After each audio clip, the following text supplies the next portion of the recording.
Good day again, parents and learners. We hope you are following because the intention is really in social science history, we had 4 parts. The first part we dealt with, the second part we dealt with, the third part we dealt with. Now we are on the 4th part, which should be the last part of our revision of the first term work. Now, there is this Jingariba. There is this great mosque that has been built that Mansa Musa copied from the Mecca in Arabia when he went to go there on a pilgrimage, which is an official journey to the holy city. Now he's back. He bought everything. Remember what we said. These architects that Mansa Musa brought from Arabia, from Mecca, are the ones who designed a plan to build the Jingariba. And what is the Jingariba? It's a building. What is an architect? An architect is a person qualified to draw plans to build houses or buildings. A person who draws the plans, who designs the plans we use to build our houses is called an architect. An architect is a builder, a drawer of plans, but also a builder who can build those particular buildings. So that the architects that he bought were able to draw a plan that made them build the Jangariba. The other people that he brought, Mansa Musa, on his pilgrimage are what are called scholars. Now, during those times, a scholar is not a person who attends school. A scholar meant somebody educated, somebody knowledgeable, somebody who knew and understood different theories, who could read and write. A teacher called a scholar. Now let's look into Mali as part number 4, as a learning center. So these scholars, they were literate, they could read and write. What they did when they came from the Mecca, from Arabia, Saudi Arabia, coming to Mali, they bought some of their books. They read there, they studied there, they brought those books to Mali. The other thing that they did when they were in Mali, they wrote some books, they wrote some documents.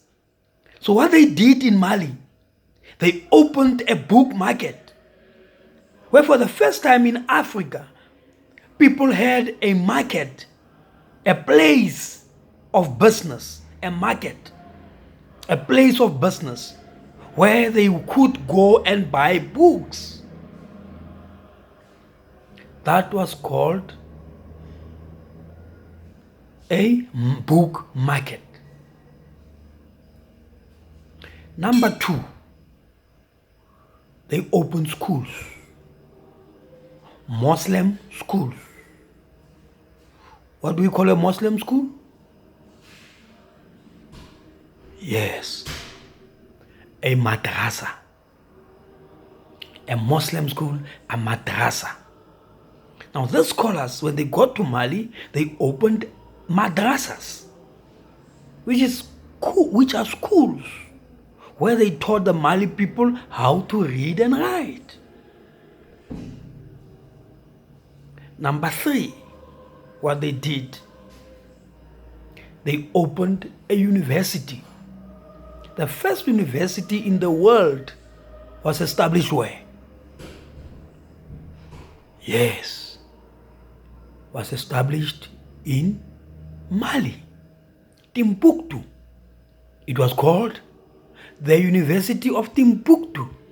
But the original name of that university was the Sankore University.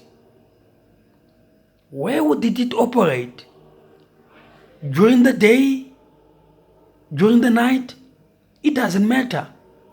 But the Jingariba, that great mosque, where the people of Mali could go and pray and worship their Allah.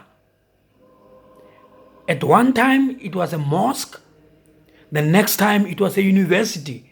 They used the Jingariba both as a place of worship and as a learning center. Let's go back to Mali as a learning center. They opened a book market. They opened schools called madrasas. Madrasa meaning a Muslim school. And lastly, they opened a university, the Sankore University. Do you remember the subjects that were taught there? Yes. Let's try. 1. Government laws. 2. The traditions of Islam. Others, correct Arabic, mathematics, optics, chemistry, geography, history, physics. Those were some of the subjects that were taught there. Which year was that? It was during the 14th century. Around 1820, 1822, 1825. There was a university teaching mathematics, teaching physics, teaching chemistry, teaching medicine. The Sankore University.